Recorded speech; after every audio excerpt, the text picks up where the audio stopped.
안녕하세요, 구독자 여러분. 치과의사 닥터 참치입니다. 여러분, 치과에 가셔서 혹시 레진이라든지 세라믹 이러한 단어 들어보신 적 있으신가요? 만약에 여러분이 충치 치료를 하시고 충치 치료를 때우려면요, 이 레진하고 세라믹 중에서 어떤 걸 선택하시겠어요? 이걸 선택하려면 여러분이 레진이 뭔지 세라믹이 뭔지 아셔야겠죠. 그래서 오늘은 레진과 세라믹의 장단점에 대해서 설명드리도록 할게요. 그리고 영상 끝부분에 제가 어마어마한 꿀팁을 알려드릴 거예요. 영상 끝까지 보시면 큰 도움이 되실 거예요.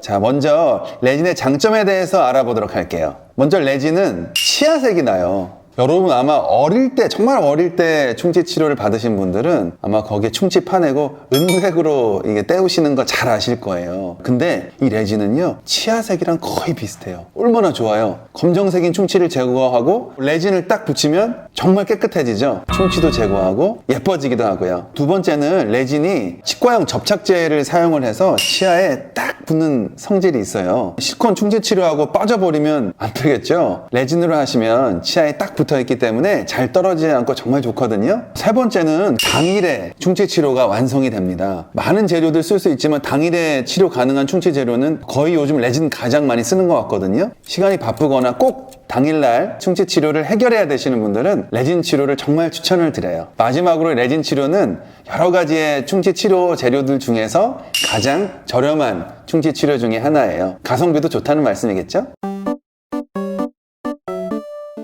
하지만 이러한 레진 치료 단점은 있어요. 가장 첫 번째로 큰 단점은 강도가 조금은 약해요. 이 레진은 플라스틱이라고 생각하시면 되시기 때문에 너무 단단한 걸 씹거나 혹은 충치 범위가 크고 이럴 경우에는 깨지거나 이런 경우들이 발생할 수는 있습니다. 충치 범위가 클 경우에는 인레이라는 치료를 하는데 레진을 인레이로도 쓰는 경우 있긴 합니다. 근데 저는 레진으로 인레이 하시는 거는 추천드리지는 않습니다. 두 번째로는 레진이 플라스틱하고 비슷하다 그랬잖아요. 한국 사람들이 뭐 찌개나 또 아메리카노 이런 것들 많이 드시는데 이런 것들을 흡수를 잘해요. 그래서 변색이 좀 일어나는 경우가 많습니다. 물론 착색도 일어나고요. 자, 다음으로는 세라믹에 대해서 설명드릴게요.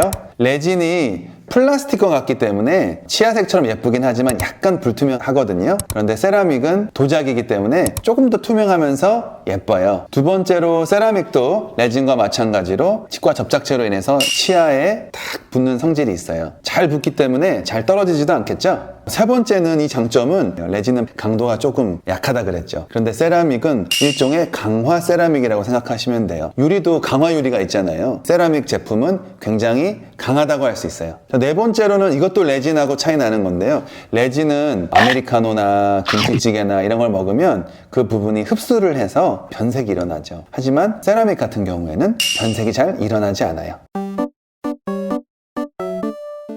자, 이런 세라믹도 단점은 있어요. 아까 말씀드린 레진은 당일 치료가 가능한 경우도 있었잖아요. 하지만 세라믹은 절대로 당일 치료는 하기가 정말 어렵습니다. 본을 뜨시고 일주일 정도 후에 제작이 돼서 입안에 넣게 되거든요. 하지만 요즘 하루 만에 완성되는 이런 세라믹에 대해서도 광고가 나오긴 해요. 하루 만에 만드는 건 어떻게 가능할까요? 바로 AI, 컴퓨터를 사용하죠. 컴퓨터를 사용해서 이러한 세라믹을 제작을 해서 당일날에 껴주는 거예요. AI, 로봇 이러면 굉장히 좋은 것 같죠? 하지만요, 치과에서는 아직까지 AI보다 사람의 손이 훨씬 더 정확해요. 그래서 컴퓨터로 만드는 건 조금은 정확도가 떨어질 수 있어요. 물론 손으로 하게 되면 일주일 정도 기다려야 되죠. 하지만 일주일 정도 여러분 기다릴 수 있잖아요. 일주일 기다리셔서 좀 더 정확한 세라믹 인레이를 제작하시는 게 좋을 것 같아요. 두 번째로는 여러분 조금 민감하실 수도 있는데 가격이 아무래도 레진보다 조금 비싸요. 당일날 제작하는 게 아니라 본도 뜨고 손으로 직접 뭔가를 만들어서 오기 때문에 당연히 가격이 조금 더 비쌉니다. 치과마다 가격은 좀 다르겠지만요, 평균적으로는 레진에 비해서 세라믹이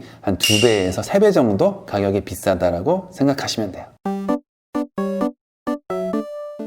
자, 이번은 세라믹에 대해서 조금 더 번외인데요. 설명을 좀 드리려고 해요. 자, 인네이라고 하는 건 치아의 충치를 제거를 하고요. 그 부위를 본을 떠서 보통 제작이 되면 그걸 접착제로 붙이는 이런 과정을 인네이 시술이라고 하는데요. 인네이 시술에서는 아까 처음에 말씀드린 세라믹 외에도 보통 이제 금으로도 많이 하죠. 그래서 했을 때 금리들 많잖아요. 그런데 이 금으로 하느냐 세라믹으로 하냐의 차이가 있어요. 그건 바로 치아에 붙느냐 붙지 않느냐예요. 결론부터 말씀드리면 세라믹은 치아에 붙는데 금은 치아에 붙지가 않아요. 우리가 책장에서 마지막에 책 한 권을 딱 넣었을 때 공간에 빡빡하게 들어가잖아요. 넣은 다음에 다시 안 빠지죠, 잘 쉽게. 이게 금과 같은 거예요. 금은 빡빡하게 껴져 있지만 옆에 책들하고 붙어 있나요? 그렇진 않죠. 하지만 세라믹은 옆에 있는 책들과 딱 붙어 있어요. 그럼 어느 게 더 잘 붙어 있고 안 빠질까요? 세라믹이 훨씬 더 안 빠지죠. 또 이렇게 옆에 있는 것들과 꽉 붙어 있을 때 힘을 줘도 힘을 골고루 분산할 수 있기 때문에 치아가 더 안 깨져요. 결론적으로는 금보다 세라믹을 할 때 치아는 덜 깨져요. 자, 지금까지 레진하고 세라믹하고 어떤 장단점이 있는지 살펴봤는데요. 그럼 어떨 때 레진을 하고 어떨 때 세라믹을 하느냐? 충치가 작을 때는요, 레진을 하시면 돼요. 당일날 제작도 가능하고 또 충치 범위가 크지 않기 때문에 강도가 조금 약해도 크게 문제 없거든요. 하지만 충치가 너무 범위가 크거나 혹은 치아와 치아가 만나는 부분에서 충치가 생길 경우에는 강도도 커야 되고 정확성도 높아야 되기 때문에 세라믹 인네이를 추천드릴 수 있어요. 치과에 가셨을 때에 과잉진료 받지 않도록 하는 꿀팁. 자, 지금부터 말씀드릴게요. 의사 선생님한테 무슨 말씀 드리기가 힘들어서 이거 과잉진료 아니냐라고 생각하지만 얘기도 못하고 뭔가 좀 찝찝하게 치료하신 경험 있으실 수 있어요. 물론 과잉진료는 치과 의사 선생님들이 하면 안 되죠. 저도 치과 의사이기 때문에 그건 최대한 저희 최선을 다해서 노력하겠습니다. 하지만 환자분이 치과 의사 선생님께 조금만 더 지혜롭게 얘기한다면 충분히 이런 상황들 피할 수 있거든요. 의사 선생님이 충치가 있고 치료해야 된다고 하게 되시면 충치가 필요한지, 충치의 크기가 큰지 이렇게 물어보시고요. 충치의 크기가 크지 않다면 혹시 저는 레진으로 할 수 있을까요? 라고 의사 선생님께 한번 물어보세요. 그럼 의사 선생님이 아마 이분이 레진이라는 것도 아시네 생각하면서 여러분을 대하는 태도가 많이 달라질 거예요. 아무래도 이러한 치과 재료에 대해서 이름을 알고 좀 알고 계신 환자분들을 만나면 아마 의사 선생님도 아마 환자분들 대할 때 조금 더 조심하겠죠. 아마 이렇지 않을까 생각이 들어서 제가 이런 꿀팁을 말씀드려요.